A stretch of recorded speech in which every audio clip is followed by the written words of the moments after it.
Welcome again in Political Science, class 11th, and we are taking our book of Political Science. जैसे आप screen पर देख रहे हो, and we are doing our second chapter, and today's our topic is National Human Rights Commission, means NHRC, यानी राष्ट्रीय मानव अधिकार आयोग। इसके बारे में हम डिस्कस करेंगे बेटा आज।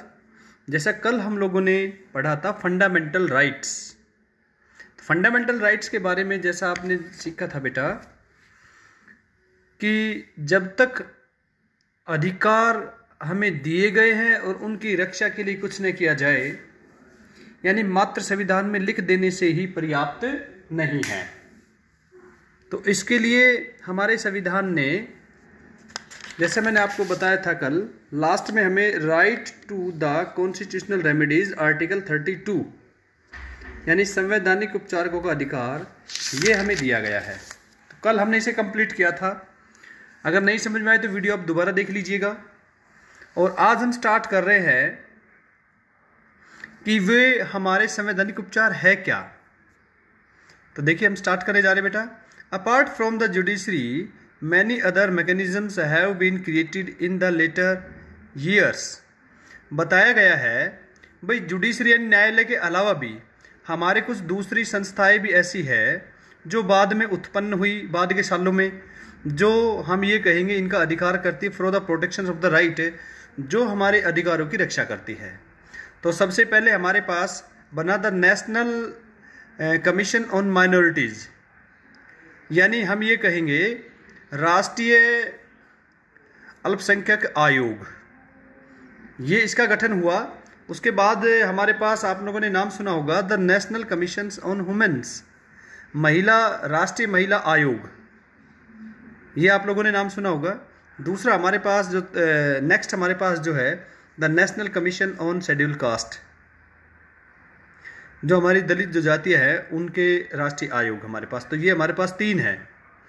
तो ये क्या करती है कि जो भी इनके संबंध में जो भी कुछ काम होता है तो ये बीच में दखल अंदाजी करती है। यानी कहने का मतलब है कि माइनॉरिटीज़ के अधिकारों की रक्षा करना इनका काम होता है। ये नेशनल कमीशन ऑन वुमेन है, ये महिला पर जो भी अपराध होते हैं उनके प्रति सजग रहता है, और ये शेड्यूल कास्ट के ऊपर। बिसाइड्स यानी इनके साथ साथ the national human rights commission, यानी राष्ट्रीय मानव अधिकार आयोग, इसका गठन भी सरकार ने किया। और मैं आपको बताऊं ये किया लगभग 1993। ये ध्यान रखिएगा आप। हमारी गवर्नमेंट ने राष्ट्रीय मानव अधिकार आयोग की गठन किया 1993 में। अब मैं आपको बताता हूं इसका काम क्या है। यहां पर बताया गया है the real test of the rights given by any constitution is in their actual implementation. सही मायने में जो अधिकार हमें हमारे संविधान ने दिए हैं उनको सही मायने में इम्प्लीमेंटेशन यानी लागू कराता है। किन के लिए? द पुअर्स, गरीब आदमी, इलिटरेट, अनपढ़, एंड द डिप्राइव्ड सेक्शंस और शोषित वर्ग ऑफ सोसाइटी, हमारे समाज का, must be able to exercise their rights, ताकि उनको उनके अधिकार मिल सके।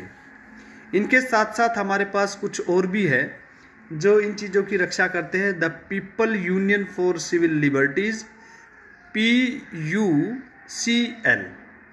दूसरा हमारे पास आता है the people union for democratic rights, ये मैंने सेकंड बनाया है आप लोगों के लिए। तो PUDR, ये भी इस पर काम करता है। थर्ड हमारे पास है the government has established in 1993 an institution, यानी गवर्नमेंट ने अभी जो मैंने आपको बताया है मानव अधिकार आयोग की संरचना, यानी उसे स्थापित किया 1993 में। अच्छा, ये किस किस चीज़ से जो हमारा मानव अधिकार आयोग कैसे कंपोज्ड है? The NHRC is composed of a, तो पहला इसमें क्या होगा? A former chief justice of the Supreme Court. दूसरा हमारे पास है फॉर्मर जज ऑफ द सुप्रीम कोर्ट। इनके साथ है farmer chief justice of A high court. इनके साथ 2 मेंबर हमारे पास हो रहे, द 2 अदर मेंबर्स, 2 अन्य मेंबर है, who have knowledge and practical experience in matter relating to human rights, यानी उनको इन चीज़ों का, ह्यूमन राइट्स का बहुत अच्छी तरह ज्ञान हो, उनको भी इनके अंदर शामिल किया जाता है। तो टोटल हमारे पास ये 3 और 2 5, टोटल 5 मेंबर्स हो गए। यहाँ पर हम 5 मेंबर्स लिख सकते हैं बेटा, 5 सदस्यों का गठन हो गया ये। फंक्शंस क्या होता है इनका, तो it includes inquiry at all on initiate और any petitions present to it by victims into a complaint of violence of human rights. कोई भी पिटिशन दायर करता है, याचिका दायर करता है किसी भी अपराधी के द्वारा कि जी मेरे ऊपर अत्याचार हो रहे, इसकी इंक्वायरी होनी चाहिए मानव अधिकार को लेकर। इस तरह से हम ये कह सकते हैं कि भाई इन ऐसे पर ये कार्य करता है। सेकंड हमारे पास है द कमीशन रिसीव कंप्लेंट इन, और ये जो मानव अधिकार आयोग है, जैसे हमने देखा भाई कोई भी इसको अपनी याचिका दायर कर सकता है, जी मेरे प्रति अत्याचार हो रहे हैं, उन पर ये कार्य करता है, उनकी देखरेख करता है, उनकी इंक्वायरीज कराता है। दूसरा जो हमारे सामने है the commission receives complaint in thousands every year, ये जो अधिकार आयोग है, मानव अधिकार आयोग, ये 1 साल में लगभग हजारों कंप्लेंट्स मिलती है इसको। और लगभग कैसी कंप्लेंट मिलती है, this related to the custodial death, हिरासत में अगर किसी की मृत्यु हो जाए ऐसे को लेकर, या कस्टडियल रेप यानी बलात्कार वाले जो केस है, डिसअपीयरेंस यानी ऐसा होता है गायब हो जाते हैं, मिल नहीं पाते हैं, पुलिस एक्सेस, पुलिस की जाती होती है, फेलियर इन टेकिंग एक्शंस, या फिर वो कोई भी कार्य लेने में असफल होती है तो ये मानवाधिकार के पास जाते हैं, और इनडिग्निटी टू ह्यूमन। और उसके बाद हमारे पास आता है इनडिग्निटी टू ह्यूमन, औरतों की हम कहेंगे प्रतिष्ठा के लिए ये काम करता है। लास्ट में हमारे पास स्टेंजा बचा हुआ है, the commission does not have power of prosecution, यानी कहने का मतलब ये है कि जो कमीशन जो है उसे सजा देने का तो अधिकार नहीं है।